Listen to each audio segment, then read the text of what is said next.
Hola a tots i benvinguts a un nou vídeo d'Aula de Ciències. Com ja sabeu, estem en aquest curs introductori de Química 0, en el que tema a tema anem repassant tots els conceptes bàsics de química. Ara estem amb el tema 2 sobre la taula periòdica.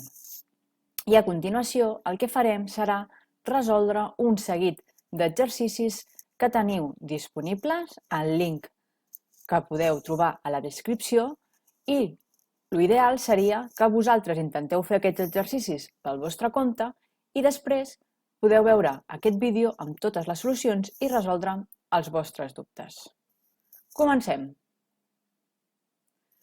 Doncs bé, el primer exercici ens diu que anomenem els següents grups i ens demana que anomenem el grup 1, que és aquest d'aquí, i el grup 18, que és aquest altre d'aquí. Doncs bé, com anomenem el grup 1? Doncs recordeu que el grup 1 que està dintre dels metalls és el grup dels metalls alcalins.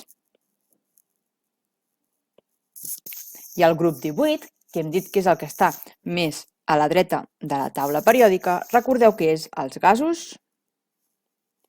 nobles.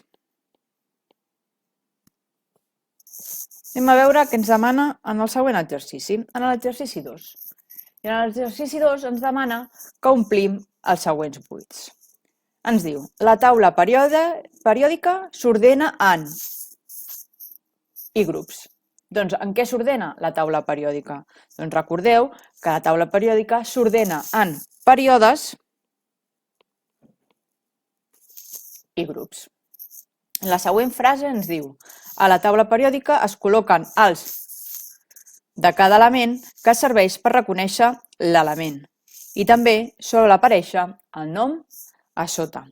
Doncs bé, fixeu-vos que a la taula periòdica el que tenim són els símbols de cadascun dels elements que serveix per reconèixer quin element és. Anem a veure el següent exercici, l'exercici número 3, que ens demana que triem l'opció més adequada segons relacionem científics i la seva aportació a la taula periòdica. Recordeu que tot això ho tenim explicat en diferents vídeos que hem anat realitzant de 2-3 minuts i que també els podeu trobar en el link de la descripció.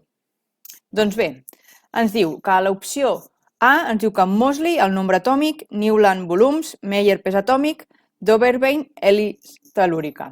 Doncs bé, sabem que en Meyer el que va fer va ser volums, en Chacortus va ser hélice tel·lúrica, en d'Oberbein triades i en Newland llei d'octaves. Així que l'opció correcta és l'opció D. Seguim ara amb l'exercici número 4, en el que ens demana que ordenem els següents elements de radi atòmic de menor a major. Fixeu-vos que jo a la taula periòdica ja he marcat els elements que em demana. És molt important saber on estan situats aquests elements. Si tenim una taula periòdica i la podem consultar, perfecte, però moltes vegades en els exàmens no us deixen tenir la taula periòdica. Així que també és molt interessant que ens aprenguem la taula periòdica i sapiguem quins elements estan en el grup 1, quins en el 2, quins en el 13, sobretot el que són els grups principals i alguns d'aquests metalls de transició. D'acord? Per què? Perquè un cop jo els situo dintre de la taula periòdica puc saber quin dels elements té el radi atòmic més petit o més gran. Què sabem del radi atòmic? Doncs sabem que a l'avançar d'esquerra a dreta en la taula periòdica, el que passa és que augmenta la càrrega nuclear efectiva. És a dir, hi ha més atracció dels electrons cap al nucli. És a dir, que el radi disminueix. I què ens passa si anem a dalt cap avall de la taula periòdica?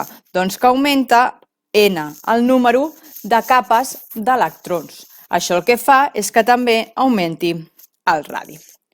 Llavors, dintre d'aquesta ordenació d'elements, sempre hem de mirar els que estan en un mateix grup i en un mateix període per ordenar-los entre si. Si comencem, per exemple, els que hi ha en el grup 1, sodi, potassi i rubidi, fixeu-vos que com més amunt està, més petit és aquest radi. És a dir, el sodi tindrà radi més petit que el potassi, més petit que el rubidi.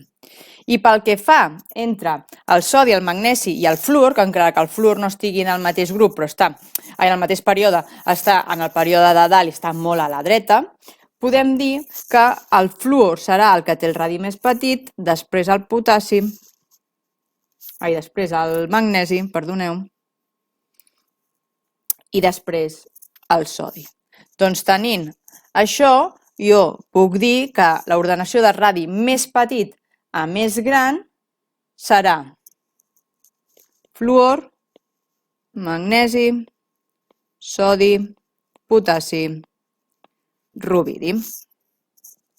I ho hem de justificar, com hem dit, que anar d'esquerra a dreta augmenta la càrrega nuclear efectiva, és a dir, l'atracció dels electrons cap al nucli, i en baixar de damunt cap avall augmenta el número de capes, per lo que augmenta el radi. En el número 5 ens demana que ho raonem perquè es necessita més energia per extreure el primer electró del neó que del sodi. Doncs bé, fixeu-vos que el neó el tenim a la dreta de la taula periòdica i el sodi el tenim a l'esquerra. Què ens passa amb el neó? Doncs el neó, que hem dit abans que està en el grup dels gasos nobles. I què li passa als gasos nobles? Doncs els gasos nobles tenen la configuració electrònica més estable. Per què? Perquè tenen tots els electrons i tenen la capa plena. Què passa? Doncs que, com estan més estable, fa que els electrons estiguin més estables i requereixi una energia més alta per poder extreure aquest electró. En el canvi, amb el sodi, què ens passa? Que està en el grup 1, per lo que té configuració S1. Què li passa al sodi si li traiem un electró? Doncs que es queda amb configuració de gas noble, és a dir, més estable. Així que al sodi li interessa que se li tregui aquest electró per tenir configuració de gas noble, perquè recordeu que tots els elements de la taula periòdica volen tenir configuració de gas noble. Per això uns agafen electrons i altres els cedeixen. Com el sodi, al treure aquest electró, la configuració és més estable, es necessitarà més energia en el cas del neó que en el cas del sodi. El número 6 ens diu que ordenem els següents elements de menor a major electronegativitat. I aquí fixeu-vos que tenim el sofre, el fluor, l'oxigen i el magnesi, que també hem situat ja a la taula periòdica. Doncs bé, recordeu que l'electronegativitat què és? Doncs és la tendència a atraure un electró quan es combina amb un altre element. Què sabem de l'electronegativitat? Doncs bé, que quan anem d'esquerra a dreta, a l'augmentar la càrrega nuclear efectiva, és a dir, l'atracció dels electrons cap al nucli, augmenta l'electronegativitat perquè té més força per atraure. I cal baixar en un grup, a l'augmentar N, què passa? Que els electrons de l'última capa estan més lluny, per lo que disminueix l'electronegativitat. Així que si mirem aquests electrons, podem dir que l'oxigen té una electronegativitat més petita que la del fluor, que estan en un mateix període. L'oxigen i el sofre, que estan en un mateix grup, podem dir que el sofre té una electronegativitat més petita que l'oxigen, i entre el magnesi i el sofre, que també estan en el mateix període, podem dir que el magnesi té electronegativitat més petita del sofre. Amb tot això, podem ordenar els elements d'electronegativitat menor a major, dient que el magnesi té més petita que el sofre, que és més petita que l'oxigen, que és més petita que la del fluor. Doncs anem al següent exercici, que és l'exercici número 7, que ens diu que ordenem els següents elements en ordre creixent de la seva energia d'ionització. I què és l'energia d'ionització? Doncs recordeu que l'energia d'ionització és la capacitat que té un element en estat estàndard i gasós en cedir un electró. I què ens passa a la taula periòdica? Com funciona? Doncs recordem, d'esquerra a dreta, com ja hem dit en les següents ocasions, augmenta la càrrega nuclear efectiva. Que augmenti la càrrega nuclear efectiva significa que els electrons estan més atrets cap al nucli. Això fa que l'energia per extreure un electró sigui molt més alta perquè l'atrau més fortament al nucli. Però, en canvi, al baixar en un grup, què ens passa? Que augmenta N. A l'augmentar N, més capes, els electrons més lluny, per lo que aquests electrons estaran menys atrets cap al nucli, així que el que fa que al baixar és disminuir l'energia d'ionització. Doncs un cop sabem això i mirant on estan situats els elements, podem dir que l'energia d'ionització del nitrogen és més petita que la del fluor perquè estan en el mateix període. El nitrogen, fòsfor i antimoni, Sb més petit que P més petit que N, i veiem que el rubidi està en el mateix grup que l'antimoni, doncs Rb més petit que Sb. I amb totes aquestes tres coses podem ordenar i veure que l'energia d'ionització en ordre creixent és aquesta d'aquí.